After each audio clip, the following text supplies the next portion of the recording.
As you guys can currently see, I am on the CB750, the 2025 model, and I'm filling it up with gas. So the bike is basically on empty, like it was flashing. And we're gonna see what it's like with a full tank, the cost wise. When I'm thinking about making reviews, I'm thinking about the average person that rides a bike. What do you want to know? How much is it going to cost to fill your tank? Well, right now in Ontario, Canada, it's 164.9 per the liter. Damn, it's kind of expensive. So, yeah, that's how much you're getting per the tank. Oh, you gotta be kidding me. And now I'm just making my way to work. I'm extremely late this morning.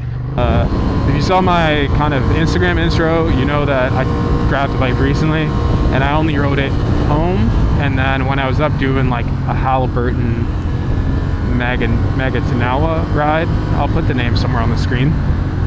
I had like a quick maybe 5 to 7 minute spurt with it, and I was like, I really like this. It felt super torquey, like I'm in second gear now,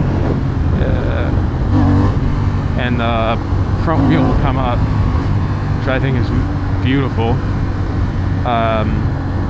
and it's agile, like super agile, like whipping it around is not a problem to me. So we'll see how this actually carries out for today.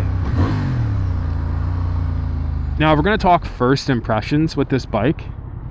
Honestly, it's comfortable.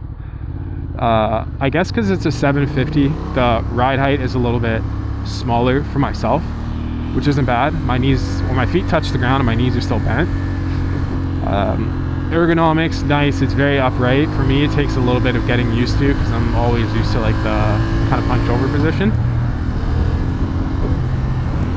I'm not going to dive too much into it right now, but this bike has, from what I can tell, a lot of electronics. You got ABS, traction control, you have Honda Sync, which is really cool, and I plan to do its own segment on it. You have your riding modes, range, standard, sport, then 2 user modes that you can fully customize. You can turn off engine braking, turn off traction control, give it full power.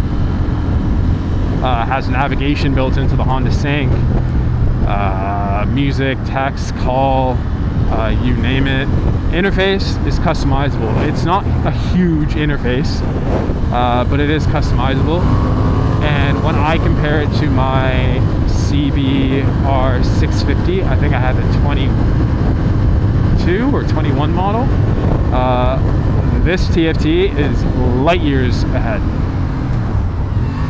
to be very honest with you. And it's not convoluted, like everything is pretty straightforward.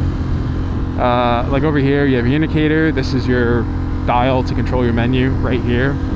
Then you have your modes, which you can actually switch on the fly. So right now I'm in my custom mode 1 that I set. Now custom mode 2 is going to flash until I let go of the throttle, and then it will switch into it. And then it gives you a notification once it's there. So let's go back to my custom one. Like I said, you see it flashing, or I flipped off the throttle really quickly. One thing I'm gonna say I love about this bike that you may have noticed is there's a quick shifter up and auto lever down, which I have been really enjoying. Just the ability to just click down and go. Now for me, I still do think it's second nature. Oh, skunk. I still do think it's second nature for me to go ahead and use the clutch when downshifting, but I'm getting into the groove of just bobbing it down. That is so nice. Makes you feel like you're a pro, like you're pro shifting. So that covers that. It feels good. Like on the throttle, clutch wise, I think this, I feel like this is a contender against the 750. or this is the 750. I feel like this bad boy here is a solid contender for the MT-07. With the torque, how agile it is, your ergonomics, the sound of this 2-cylinder is absolutely beautiful, even with the stock exhaust. So I can only imagine what it'll sound like when it has, let's say, like a full system or even a slip-on.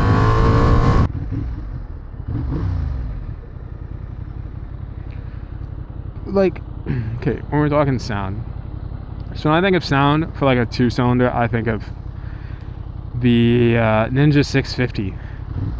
That just sounds like a lawnmower. This has a nice, I can't even recreate it, brum, brum, brum, brum sound to it, and it's just bassy, which is something I'm a huge fan of. Now, I wish I was wearing all black, because this bike in this colorway makes me feel like I am Batman, and that's an honest opinion. Like, it's sleek, it's stylish. They didn't try and overdo anything. They didn't put the indicators down low so you like psychologically think, oh, there's no indicators. Like, they're in a nice spot, and they're not invasive.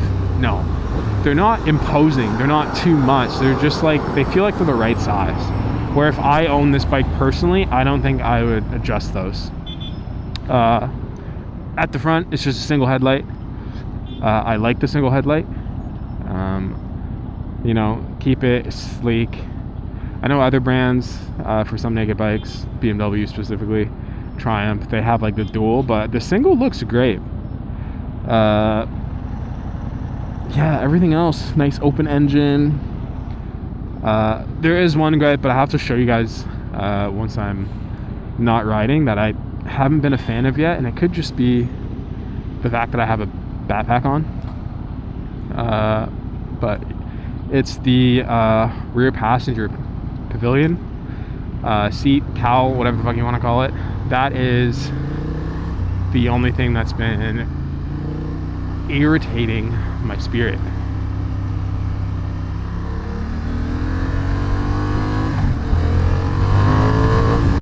So in the essence of commuting, like, it's the being at a standstill, and like my feet are relaxed, like it's a comfy position, and when you jump back on, it's just kick in, roll on, let go, and then you're just cruising, and it doesn't feel like a lot of extra work. Like, I could commute like this. Like, if I lived in a metropolitan or a more condensed area, this would be my form of transportation. It's quick, like, you fit where you need to fit, good on gas, comfortable. That's like the win-win. No, that's like the win for me. Stops, like, feels like it stops on a dime. Dual discs up at the front. Now, for me, I honestly, I can't wait to talk about the electronic aspects of this, because it's really tasteful. Now, personally, I'm not looking for wheelie control. I'm not looking for how your lean angle is or any of that. I just want to have a couple things, and like modern day talk stuff that makes my life easier, i.e. the navigation, music control, text messages, calls, so you're connected with family, and family can like reach out to you if need be. I feel like taking the highway might be the smartest course of action. Yeah, we're gonna take the highway.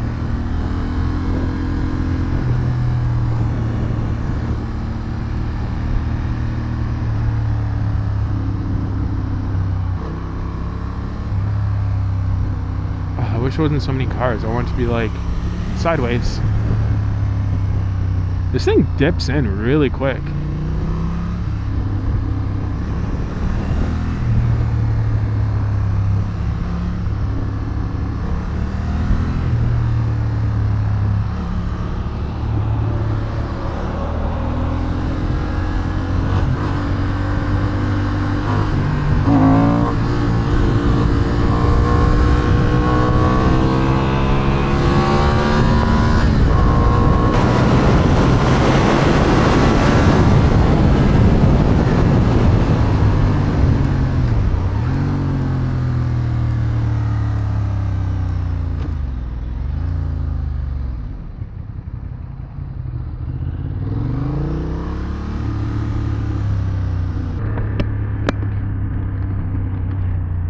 So I grabbed lunch.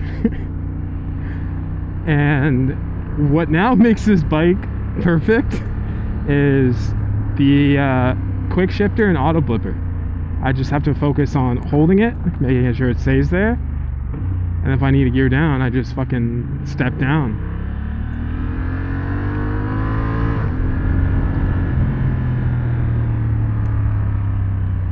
And then, like, when I'm coming to a stop, that's fine. I'm slowing down enough where I can put both hands on the handlebar. Okay, it's home time now. So I'm gonna take this on the highway to get home. And this will basically conclude like my first day ride with the bike. Oh, it glows. I didn't even notice that. Just like a full ride. Like, honestly, I rode to work, then on lunch I went and I got lunch, saw like how beneficial the quick shifter and auto blipper was. Then I also went and I shot some stuff. Like I said, I still think my only gripe is if you're wearing a backpack with this bike, or the Mach 5 OGO specifically, the rear seat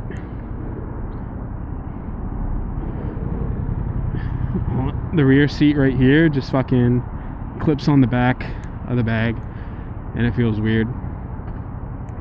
The tech I still think is probably one of my favorite things. Like, switch in, check the volume.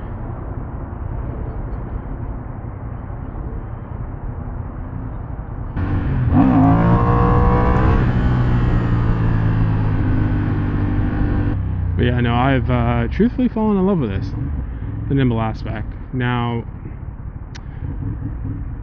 comes the highway riding portion, which I'm like, I don't think it's bad, since we don't live in lane splitting highways or lane splitting provinces. I don't think that's legal in Canada. I get to see how it is with stop and go traffic. It's the first time I've ever ran into bikers on the highway. Now there's 3 of us. Alright, but since I'm literally almost home, I'm gonna wrap this up. And yeah, so for my first ride, so far so great. Good for kind of the everyday things. These are what I'm gonna say, for the everyday things. It's good for its gas usage, like paying for gas. The ergonomics is awesome. The tech is great. Super good for city riding because of the torque and the low end power and how agile it is. Stopping power on this is awesome. I've had 2 moments where I was like, let me jump on these brakes real quick, and it performed really well. ABS didn't freak me out. The user riding modes, you can really have it set up for what you want to do or how you want to ride. Awesome. The design, awesome. The sound, really good. I'd love to hear what one of these sound like with what's it called, either an aftermarket slip-on or even like a full system. And then yeah, that's it. So this is kind of just like part 1. I'm gonna go make another video about the specs, probably a little bit down the road, and I'm gonna have a full comprehensive down the road. And I'm also gonna do like the screen on this, like how to use it, how to set stuff up, all that fun stuff. So I'm pretty sure if you bought the bike, or you're buying the bike, or you got the bike, you just don't know how to use the media portion yet, which, I don't know, it's 2025. Everybody likes to have their phone connected to stuff. So we'll do that for you guys. But yeah, like I always say, peace.